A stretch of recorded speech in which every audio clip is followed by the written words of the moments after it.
ये पुस्तक Michael sandal की है।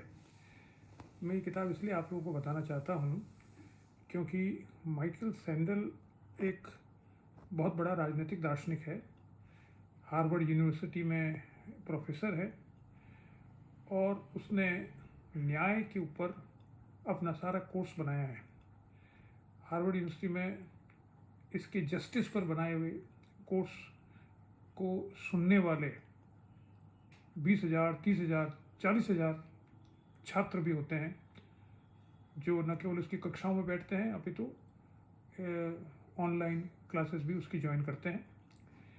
वो इस समय का एक ऐसा राजनीतिक दार्शनिक है जिसने नैतिकता को सबसे अधिक महत्व दिया है। एक नैतिक राजनीतिक दार्शनिक की अगर हम कल्पना करें तो आज हम माइकल सैंडल की बात कर सकते हैं। माइकल सैंडल तब लाइमलाइट में आया जब उसने जॉन रॉल्स की पुस्तक ए थियरी ऑफ जस्टिस की आलोचना करते हुए एक किताब लिखी थी, liberalism and the limits of justice, 1978 में। इस पुस्तक में उसने समुदायवादी तर्कों को लेकर जॉन रॉल्स की आलोचना की है और उसका एक बहुत लोकप्रिय वाक्य है कि न्याय सामाजिक संस्थाओं का प्रथम सद्गुण नहीं है जैसा कि जॉन रॉल्स मानता है। भ्रातृत्व सामाजिक संस्थाओं का प्रथम सद्गुण है, क्योंकि न्याय तब महत्वपूर्ण बनता है जब सामाजिक संस्थाओं में अन्याय हो रहा हो, कुछ कमी हो, तब न्याय बनता है। इसलिए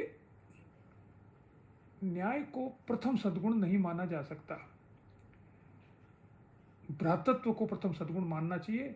जब समाज सही प्रकार से संगठित नहीं हो पाता है तब वह न्याय को महत्वपूर्ण बनाता है और समाज को न्यायपूर्ण बनाने का प्रयास करता है। तो ये एक समुदायवादी राजनीतिक विचारक है। इसके पश्चात उसने कई नए प्रयोग किए, नए कोर्सेज डेवलप किए, जिसमें न्याय पर उसका कोर्स सबसे लोकप्रिय है, जैसा मैंने बताया। उसने ये पुस्तक लिखी जिसके बारे में मैं आपको बता रहा हूँ।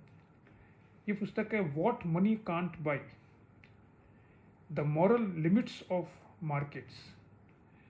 इस पुस्तक में बहुत से अच्छी घटनाएं दी गई है और बहुत से जो अनैतिक कार्य समाज में होते हैं और जिनको हम स्वीकार कर लेते हैं बिना किसी प्रतिक्रिया के, उसकी आलोचना इसने की है। जैसे ये आप देखिए, इंट्रोडक्शन में इसने बताया कि जो ये मार्केट है वो मार्केट धीरे धीरे अनैतिकता के व्यवहार में परिणित हो रहा है और आज अनैतिकता समाज में बहुत व्यापक रूप से बन चुकी है, आ चुकी है। जैसे उसने उदाहरण दिया कि आप कोई सिनेमा देखने जाना चाहते हो और लाइन में नहीं लगना चाहते तो आप किसी दूसरे व्यक्ति को लाइन में खड़ा कर दो और उसको पैसे दे दो। जैसे हम जानते हैं कि बहुत कुछ होता है, बहुत से जगह पर जहाँ पर भीड़ होती है, लाइनें लगती है, तो जो टिकट खरीदने की सामर्थ्य रखता है वो लाइन में खड़ा नहीं होना चाहता, वो लाइन में खड़े होने के लिए वर्कर को भेजता है। माइकल सैंडल का कहना है कि यह एक अनैतिक व्यवहार है। ऐसे बहुत से उदाहरण हम अपने रोज के ज़िंदगी में देखते हैं। इसने इसके विपरीत कुछ उदाहरण ढूंढे हैं जो ये बतलाते हैं कि समाज में ऐसा नहीं है कि अनैतिकता का इतना व्यापक समर्थन होते हुए भी नैतिकता बिल्कुल समाप्त हो गई है। अभी भी नैतिक आचरण हैं और नैतिक आचरण के अंतर्गत हम ऐसे बहुत से उदाहरण देख सकते हैं जो हमें प्रेरित करते हैं कि हम नैतिकता की बात करें। इसमें उसने स्विट्ज़रलैंड के एक गांव का जिक्र किया है और जिसमें उसने बताया है कि वहाँ पर जो कचरा, एटॉमिक वेस्ट जो एकत्रित होना चाह रहा था, तो जो बड़ी बड़ी कंपनियां थी उन्होंने कहा एक गांव में हम इस वेस्ट को लगा देते हैं। गांव वालों ने कहा नहीं, हम जो है उसको पहले अपने गांव की पंचायत से पूछेंगे और तब हम मानेंगे। उनको बहुत सा धन देने का लालच दिया गया, व्यक्तिगत रूप से भी और सामूहिक रूप से भी, लेकिन उन्होंने धन के आधार पर वो न्यूक्लियर वेस्ट, ये देखिए आप जो लिखा हुआ है न्यूक्लियर वेस्ट को स्वीकार करने से मना कर दिया। बाद में उन्होंने कहा कि ये राष्ट्रीय समस्या है, इसलिए इसका समाधान तो हम करेंगे, और उन्होंने उसका समाधान किया, लेकिन उन्होंने उसके लिए एक भी रुपया नहीं लिया। तो इस तरह के कई उदाहरण ये इस पुस्तक में देता है। ये बहुत ही लोकप्रिय पुस्तक है, आप लोगों को पढ़नी चाहिए।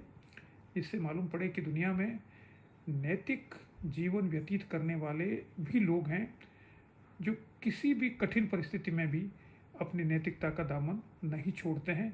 बड़ी प्रेरणादायक है, ये उदाहरणों से भरपूर है, तर्कों से, इसमें बहुत से तर्क दिए गए हैं जो हमें बताते हैं कि नैतिकता अनैतिकता से कैसे बेहतर होती है।